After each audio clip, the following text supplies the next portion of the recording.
Good morning. ഇന്നും ഒരു pleasant ആയിട്ടുള്ള ഒരു ചൂടൊക്കെ ഉള്ള ഒരു ദിവസം തന്നെയാണ്. അപ്പോൾ ഇന്ന് മമ്മി നേരത്തെ ഷോപ്പിലേക്ക് പോകേണ്ടതായിട്ട് വന്നു. നമുക്കൊരു പിറവത്തൊരു കടയുണ്ട്. അപ്പോൾ മമ്മിക്ക് കടയിലേക്ക് നേരത്തെ പോകേണ്ടതായിട്ട് വന്നു. അപ്പോൾ മമ്മി എനിക്കുള്ള കറികളും എല്ലാം കറിയും ചോറും രാവിലെ ബ്രേക്ക്ഫാസ്റ്റും കറിയും ചോറും എല്ലാം വെച്ചിട്ടാണ് മമ്മി പോയത്. പക്ഷെ നമ്മുടെ പാറക്കുട്ടനാണെങ്കിൽ ഇച്ചിരി കുറച്ച് ചില കറികളൊക്കെ ഭയങ്കര ഇഷ്ടമാണ്. അപ്പോൾ ആ കറി ഉണ്ടെങ്കിൽ അവൾ അത് കൂട്ടി തന്നെ ചോറ് അങ്ങ് കഴിച്ചോളും. അല്ലെങ്കിൽ ഭയങ്കര പാടാണ് ചോറ് കൊടുക്കാനായിട്ട്. അപ്പോൾ മമ്മി എനിക്ക് വെണ്ടയ്ക്ക അരിഞ്ഞു വെച്ചിട്ടുണ്ട്. എനിക്ക് വെണ്ടയ്ക്ക പൊതുവേ ഇഷ്ടമില്ലാത്ത ഒരാളാണ്. പക്ഷെ എന്തോ പാറക്കുട്ടന് വെണ്ടയ്ക്ക ഇഷ്ടമാണ്. പാവം മമ്മി അതെല്ലാം അരിഞ്ഞ് വെണ്ടയ്ക്കയും സവാളയും എല്ലാം എടുത്ത് വെച്ചിട്ടാണ് പോയേക്കുന്നത്. അപ്പോൾ എനിക്കതൊന്ന് കുക്ക് ചെയ്യേണ്ട ഒരു ആവശ്യമുള്ളൂ. അപ്പോൾ ഞാൻ ഓർത്ത് ആ കുക്ക് ചെയ്യുന്നതിൻ്റെ വീഡിയോ ഇന്നൊന്ന് ഇടാമെന്ന്. ഇതിപ്പോൾ പാറക്കുട്ടനായതുകൊണ്ട് എരിവോ അവന് എല്ലാം കുറച്ച് മതി. അവർക്ക് ഇച്ചിരി ഫ്രൈ ആയിട്ട് കിട്ടണമെന്നുള്ളൂ. പക്ഷേ ഈ വെണ്ടയ്ക്കത്തോരൻ ഉണ്ടാക്കുമ്പോഴേ നിങ്ങൾക്ക് പറ്റാറുണ്ടോ? ചില സമയത്ത് ഇത് കുഴഞ്ഞു പോകും, ചില സമയത്ത് നല്ല ഫ്രൈ ആയിട്ട് വരും. അപ്പോൾ അതെന്താ വെണ്ടയ്ക്കേൻ്റെ പ്രത്യേകതയാണോ അതോ ഇനി എന്തിൻ്റെയാണെന്ന് എനിക്കറിയില്ല. ചില സമയത്ത് നന്നായിട്ട് നല്ല ഫ്രൈ ആയിട്ട് കിട്ടും. അപ്പോൾ നല്ല ഫ്രൈ ആണെങ്കിൽ അവൾ അത്യാവശ്യം ചോറ് അത് കൂട്ടി കഴിച്ചോളും. അപ്പം നമുക്കിന്ന് വെണ്ടയ്ക്ക ഫ്രൈ ഉണ്ടാക്കുന്നതിൻ്റെ കുറച്ച് വീഡിയോ എടുക്കാം. നമ്മൾ ചീനച്ചട്ടിയൊക്കെ എടുത്ത് വെച്ചു. പക്ഷേ അതിൽ ഇച്ചിരി വെള്ളമുണ്ട്. ആ വെള്ളം ഒന്ന് കുടഞ്ഞു കളയട്ടെ. ചീനച്ചട്ടി എടുത്ത് വെച്ചു. ഈ ചീനച്ചട്ടിയുടെ കൈയൊക്കെ പോയിട്ടോ. എനിക്കറിയില്ല, നമ്മൾ ഈ കുക്കിങ്ങിൻ്റെ വീഡിയോസൊക്കെ കാണുന്ന ടൈമിൽ നല്ല പാത്രമൊക്കെ എടുത്തില്ലെങ്കിൽ ചിലരിങ്ങനെ ഒരു കമൻസ് ഒക്കെ ഇടുന്നത് ഞാൻ കണ്ടിട്ടുണ്ട് കേട്ടോ. പക്ഷെ ഞാൻ എപ്പോഴും വിചാരിക്കുന്നത് നമ്മൾ ഈ വീട്ടമ്മമാർ അവരൊക്കെ ചില പാത്രങ്ങളൊക്കെ ആയിട്ട് അവർ ഭയങ്കര യൂസ്ഡ് ആയിരിക്കും. അപ്പോൾ അങ്ങനെയുള്ള പാത്രങ്ങൾ എത്ര വർഷം കഴിഞ്ഞാലും അവരത് കളയില്ല, അത് യൂസ് ചെയ്തുകൊണ്ടേയിരിക്കും. അപ്പോൾ ഈ പാത്രമൊക്കെ ആണെങ്കിലും മമ്മി എത്രയോ വർഷങ്ങളായി തരുമ്പോൾ അതൊക്കെ അവർക്ക് നല്ലൊരു ഒരു കൈ വഴക്കം വന്ന പാത്രങ്ങളാണ്. അപ്പോൾ നമ്മൾ അതിലേക്ക് ഇച്ചിരി വെളിച്ചെണ്ണ ഒഴിച്ചു കൊടുക്കണം. ഇങ്ങനെ കമൻസൊക്കെ കാണുമ്പോഴത്തേക്കും ഞാൻ ആലോചിക്കാറുണ്ട്, അവരത്രയും യൂസ്ഡ് ആയിട്ടുള്ള പാത്രം ആയതുകൊണ്ടാണ് അവരത് എടുക്കുന്നത്. പിന്നെ എല്ലാവർക്കും ഈ പറഞ്ഞ പോലെ അടിപൊളി അടുക്കളയായിരിക്കണം എന്നോ ഒന്നുമില്ല അല്ലേ. അപ്പോൾ എനിക്ക് ഈ ചീഞ്ചട്ടിയൊക്കെ എന്ന് വെച്ചാൽ ഭയങ്കര മമ്മിക്കൊക്കെ എനിക്ക് തോന്നുന്നു ഒരുപാട് വർഷങ്ങളായിട്ട് ഉപയോഗിക്കുന്നതാണ്. ഇനി നമുക്ക് എണ്ണ ചൂടായി, നമുക്ക് കടുകെടുത്ത് ഇടാം. ഇച്ചിരി കടുകിട്ട് നോക്കാം. കുറച്ചല്ലേ ഉള്ളൂ, അതുകൊണ്ട് കുറച്ച് കടുകിട്ടു. കടുക് പൊട്ടുന്നുണ്ട്. പാറക്കുട്ടനായതുകൊണ്ട് നമുക്ക് ഇങ്ങനെ ഒരുപാട് സാധനങ്ങളൊന്നും വേണ്ട, ജസ്റ്റ് കുറച്ച് സാധനങ്ങൾ മതി. കടുകൊക്കെ പൊട്ടി തുടങ്ങി. ഇനി ഇതിലേക്ക് കുറച്ച് ഇതിൻ്റെ തീ ഇച്ചിരി കൂടിയിരിക്കുക.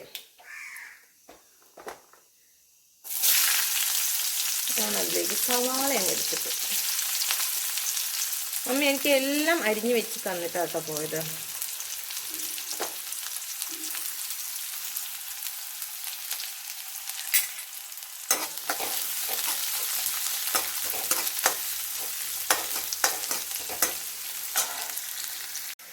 നമ്മുടെ സവാള അങ്ങനെ മൂത്ത് വന്നുകൊണ്ടിരിക്കുക കേട്ടോ.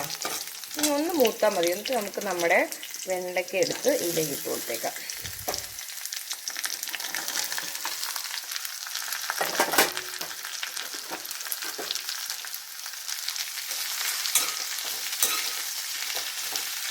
ഇനി ഇതിൻ്റെ അകത്തേക്ക് ഇച്ചിരി മഞ്ഞൾപ്പൊടി. പാർക്കുട്ടിനൊക്കെ ആയതുകൊണ്ട്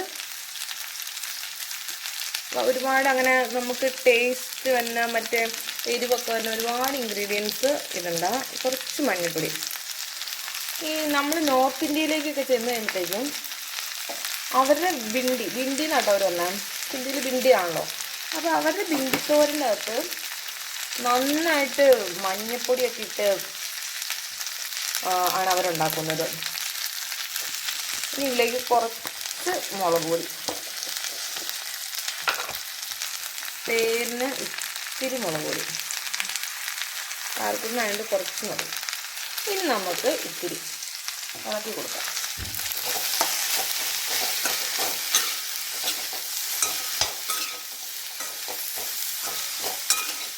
ഇത്തിരി എണ്ണ കുറവാണെന്നാണ് എനിക്ക് തോന്നുന്നത്. കാരണം നമുക്കിത് ഇച്ചിരി ഫ്രൈ ആയിട്ട് കിട്ടുമല്ലോ. അത് ഞാനൊരു പേനൊരു ഇച്ചിരി എണ്ണയും കൂടി അങ്ങ് ഒഴിക്കുവാണേ.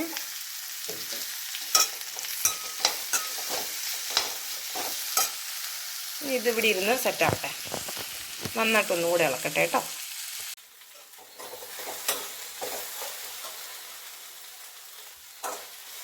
അപ്പോൾ ഇതൊന്നും ഇളക്കി കൊടുത്തേക്കാണ്, അതൊന്ന് സെറ്റായിട്ടിരിക്കട്ടെ. ഞാൻ പാർക്കുട്ടിനെ ഗർഭിണിയായിരുന്ന സമയത്തേ എനിക്ക് ഈ പറഞ്ഞ പോലെ വെജിറ്റബിൾസിനോടായിരുന്നു ഒരുപാട് ഇഷ്ടം. എനിക്കറിയില്ല, ഞാൻ ജീവിതത്തിൽ എനിക്ക് ഒട്ടും ഇഷ്ടമില്ലാത്ത അവിയൽ, നാരങ്ങ അച്ചാർ, ഇങ്ങനെയുള്ള സാധനങ്ങളോട് ഭയങ്കര ഇഷ്ടമായിരുന്നു. അപ്പോൾ അന്നൊക്കെ പറയും ഈ പിള്ളേരുടെ ടേസ്റ്റാണ്, പിള്ളേരുടെ ഇഷ്ടങ്ങളാണ് ആ സമയത്ത് അമ്മമാർക്ക് തോന്നുന്നതെന്നൊക്കെയാണ് പറയുന്നത്. അത് ശരിയാണോന്നറിയില്ല. എന്തായാലും എൻ്റെ പാർക്കുട്ടിന് പച്ചക്കറികൾ വലിയ കുഴപ്പമില്ല, സാമ്പാറൊക്കെ ആണെങ്കിലും പാർക്കുട്ടിന് ഇഷ്ടമാണ്. അപ്പോൾ മേ ബി അതായിരിക്കും അവരുടെ ആ ഒരു ടേസ്റ്റ് ആയിരിക്കും എനിക്ക് ആ ഒരു ടൈമിൽ ഫീൽ ചെയ്തത്. അതുകൊണ്ട് അവർക്കിപ്പോൾ ഈ വെണ്ടയ്ക്ക തോരൻ, സാമ്പാർ, അങ്ങനത്തെ ഇച്ചിരി പച്ചക്കറികളൊക്കെ ഇഷ്ടമാണ്. മീനിനേക്കാളൊക്കെ ഇഷ്ടം ഇത്തിരി പച്ചക്കറികളാണ്. എനിക്കാണ് തീരെ ഇഷ്ടമില്ലാത്ത സാധനമാണ് അവിയൽ. ആ ഗർഭിണിയായ സമയത്ത് എനിക്കറിയില്ല, എനിക്ക് അവിയൽ ഞാൻ സദ്യക്കൊക്കെ പോയാലെന്ന് ആലോചിക്കും, ഏതെങ്കിലും സദ്യയൊക്കെ ഉണ്ടെങ്കിൽ ഒന്ന് വിളിച്ചായിരുന്നെങ്കിൽ ആലോചിക്കും. അത്രയ്ക്ക് എനിക്ക് അവിയലിനോടൊക്കെ ഇഷ്ടമായിരുന്നു. തേങ്ങ അരച്ചിട്ടുള്ള കറികൾ, തേങ്ങ അരച്ചില്ല തേങ്ങ ചിരണ്ടിയിട്ടുള്ള കറികളോടൊക്കെ ഭയങ്കര ഇഷ്ടമായിരുന്നു. മേ ബി അവർക്കത് ഇഷ്ടമുള്ളത് കൊണ്ടായിരിക്കാം. എനിക്ക് ഈ പറഞ്ഞ പോലെ കല്യാണത്തിന് മുമ്പൊന്നും കുക്കിംഗ് അറിയില്ലായിരുന്നു. എല്ലാം മമ്മീനെ ഈ പറഞ്ഞ പോലെ എല്ലാം അരിഞ്ഞൊക്കെ കൊടുത്തൊന്ന് സഹായിക്കൽ മാത്രമേ ഉണ്ടായിരുന്നുള്ളൂ. കല്യാണം കഴിഞ്ഞും ഈ പറഞ്ഞ പോലെ കുക്കിംഗ് പഠിച്ചതൊക്കെ കുറച്ച് ലേറ്റായിട്ടാണ് കുക്കിങ്ങൊക്കെ പഠിച്ചത്. എനിക്ക് കുക്കിംഗ് വളരെ താല്പര്യമില്ലാത്ത ഒരു കാര്യമാണ് കേട്ടോ. കുക്കിംഗ് പഠിച്ചതൊക്കെ ലേറ്റാണ്. കുക്കിംഗ് പഠിക്കാനുണ്ടായ കാരണം എന്ന് പറഞ്ഞാൽ പാർക്കുട്ടനെ ഉണ്ടായി കഴിഞ്ഞപ്പോഴത്തേക്കും പാർക്കുട്ടനെ നോക്കുന്നതിലും എളുപ്പം കുക്കിംഗ് ആണെന്ന് എനിക്ക് തോന്നി. അപ്പം ഞാൻ അമ്മേനോട് പറയും, ഞാൻ ആ തോരൻ ഉണ്ടാക്കണം, അമ്മ പാർക്കുട്ടനെ കൊണ്ട് ഇരുന്നോളം പറയും. അങ്ങനെയാണ് ഞാൻ ശരിക്കും കുക്കിങ്ങിലേക്ക് തിരിഞ്ഞത്.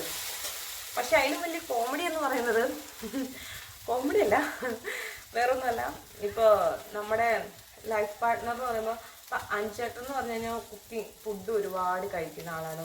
ഫുഡ് വേസ്റ്റ് ചെയ്യാതെ ഫുഡ് അത്രയും റെസ്പെക്റ്റോട് കൂടി കഴിക്കുന്ന ഒരാൾ. പാർട്ട്ണറായിട്ട് വന്നാൽ ഞാനാണെങ്കിൽ കുക്കിംഗ് തീരെ ഇഷ്ടമില്ലാത്ത ഒരാൾ. എനിക്ക് അരിഞ്ഞൊക്കെ കൊടുക്കാൻ ഭയങ്കര ഇഷ്ടമാണ് കുക്കിങ്ങിനേക്കാളും. കാരണം കൊളായി പോകണ്ടല്ലോ എന്ന് വെച്ച് അരിഞ്ഞൊക്കെ ഞാൻ കൊടുക്കും. ഞാൻ കല്യാണം കഴിഞ്ഞ സമയത്താണെങ്കിലും, ഇപ്പം നിങ്ങൾ കല്യാണം കഴിഞ്ഞ് ചെല്ലുന്നവരാണെങ്കിലും ഒന്നും അറിയില്ലെങ്കിലും അവർക്കൊന്ന് അരിഞ്ഞ് അവരുടെ കൂടെ ഒന്ന് നിൽക്കുക, അരിഞ്ഞും പെറുക്കി എല്ലാം ഒന്ന് സഹായിച്ചു കൊടുക്കുക. ഇതാണ് ഞാൻ ചെയ്ത പോളിസി. അപ്പോൾ അഞ്ചുവനാണെങ്കിൽ കുക്കിങ്ങല്ല ഫുഡ് നന്നായിട്ട് കഴിക്കാൻ ഇഷ്ടപ്പെടുന്ന ഒരാൾ. ഞാനാണെങ്കിൽ നേരെ തിരിച്ച് എനിക്കാണെങ്കിൽ എനിക്ക് ഇഷ്ടപ്പെട്ട കുറച്ച് ഫുഡൊക്കെയാണ് എനിക്ക് ഇഷ്ടം. അപ്പം ഞങ്ങൾ രണ്ടുപേരും കൂടെ വീട്ടിൽ നിന്നൊക്കെ പോയി ഹൈദരാബാദും പഞ്ചാബിലൊക്കെ ജീവിക്കാൻ തുടങ്ങിയപ്പോഴാണ്.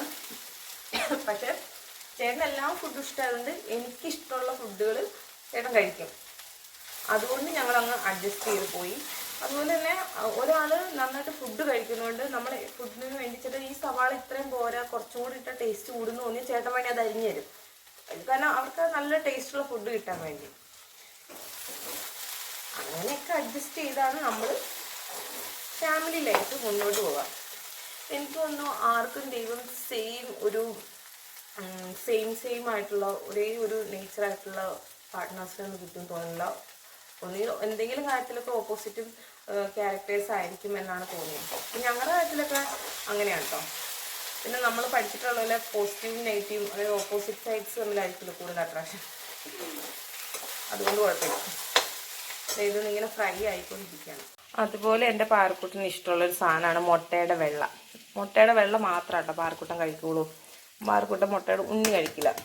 അതുകൊണ്ട് നമ്മൾ മുട്ടയുടെ വെള്ളയും അവൾക്ക് ഉച്ചത്തേക്ക് അതൊക്കെ ഇപ്പോൾ വെണ്ടയ്ക്ക ഫ്രൈയും മുട്ടയുടെ വെള്ളയൊക്കെ കൊടുത്തു കഴിഞ്ഞാൽ അവൾ അത്യാവശ്യം ചോറുന്നു. പിന്നെ സാമ്പാറൊക്കെ ഉണ്ടെങ്കിൽ കഷ്ണമല്ല ചാറ്. അവിടെ ഞാൻ ഉണ്ടാക്കുന്ന സമയത്തൊക്കെ നന്നായിട്ട് പച്ചക്കറി മുഴുവനായിട്ടും ഉടച്ച് കുക്കറിലിട്ട് നന്നായിട്ട് വേവിക്കുക. അതാകുമ്പോൾ എല്ലാ പച്ചക്കറിയും ഉള്ളി ചെല്ലുമല്ലോ. അങ്ങനെ പിന്നെ മുട്ടയുടെ ഉണ്ണി കഴിക്കില്ലാത്ത ആളാണല്ലോ. അപ്പം ഞാൻ മുട്ടക്കറി ഉണ്ടാക്കുന്ന സമയത്ത് ഒരു ട്രിക്ക് ഉപയോഗിക്കും. അതായത് മുട്ടക്കറീൻ്റെ അകത്തേക്ക് അവക്കെടുക്കുന്ന മുട്ടക്കറിയിൽ മുട്ടയുടെ ഉണ്ണി അരിച്ച് ചേർക്കും. എന്നിട്ട് ആ ചാറ് കൊടുക്കും. മുട്ടയുടെ ഉണ്ണി റെഡി ആയിട്ടുണ്ട് പാറക്കുട്ടന്. എന്നിട്ട് പാറക്കുട്ടന് മുട്ടയുടെ ഉണ്ണി മറ്റേ കറിയിൽ ചാലിച്ചിട്ട് അപ്പത്തിൻ്റെ കൂടെ കൂട്ടി കൊടുക്കും. അപ്പം പാറക്കുട്ടന് ആ ടേസ്റ്റ് കിട്ടില്ല, ഉണ്ണിയുടെ ടേസ്റ്റ് അറിയില്ല. ഞാനും മുട്ടയുടെ ഉണ്ണി കഴിക്കില്ലാത്ത ഒരാളാണ് കേട്ടോ. അപ്പം അമ്മ പറയും അമ്മയും കഴിക്കില്ല മോളും കഴിക്കില്ല എന്ന് പറയും. പക്ഷെ എനിക്ക് ഈ ട്രിക്ക് ഉപയോഗിച്ച മമ്മി ചിലപ്പോൾ തന്നിട്ടില്ല. പക്ഷെ എനിക്കിപ്പോൾ അറിയാലോ, അതുകൊണ്ട് ഞാൻ അങ്ങനെ കഴിക്കില്ല, ചാലിച്ച്. നമ്മുടെ വെണ്ടയ്ക്ക ഫ്രൈ ഏകദേശം ആയി വരുന്നു. ഞങ്ങൾ വെണ്ടയ്ക്കയിൽ ഒന്ന് ഫ്രൈ ആയതിന് ശേഷം ആട്ടോ ഉപ്പിടാറ്. ഇനി ഇതൊന്ന് ഇളക്കി കൊടുക്കാം. ഉപ്പിട്ടുണ്ട്. ഈ പ്രാവശ്യം എന്തോ കുഴഞ്ഞില്ല, അത്യാവശ്യം വിട്ട് തന്നെയാണ് കിടക്കുന്നത്. സെറ്റായി വരുന്നുണ്ട് കേട്ടോ. മമ്മി എനിക്ക് കറി ഉണ്ടാക്കി വെച്ചിട്ട് പോയെന്നല്ലേ ഞാൻ പറഞ്ഞത്. അപ്പം മമ്മി എനിക്ക് എന്ത് കറി ഉണ്ടാക്കി വെച്ചേക്കണെന്ന് നോക്കിയാലോ? നമുക്ക് നോക്കാം. കണ്ടോ ഗൈസ്, നല്ല കടുകൊക്കെ പൊട്ടിച്ച്, എനിക്കിങ്ങനെ കറി കാണുന്നതേ ഭയങ്കര ഇഷ്ടമാണ് കേട്ടോ. ഇതേ കടുകൊക്കെ പൊട്ടിച്ച്, ഇതെന്താ മാങ്ങയും ചെമ്മീനും കൂടെ കറി ഉണ്ടാക്കിയാണ്. മൈ ഫേവറേറ്റ് ആണ് കേട്ടോ. മമ്മി എനിക്കുള്ള കറി സെറ്റപ്പ് ആക്കിയിട്ടാണ് പോയത്. ഇത് നമ്മുടെ വെണ്ടയ്ക്ക തോരൻ പാറക്കുട്ടിന് ഫ്രൈ ആയിട്ട് റെഡി ആയിട്ടുണ്ട്. അപ്പോൾ ഇനി പാറക്കുട്ടിന് ചോറ് കൊടുക്കട്ടെ. അപ്പോൾ മറ്റൊരു വീഡിയോ ആയിട്ട് വീണ്ടും കാണുന്നവരെ ഓക്കെ, ബൈ ഗൈസ്.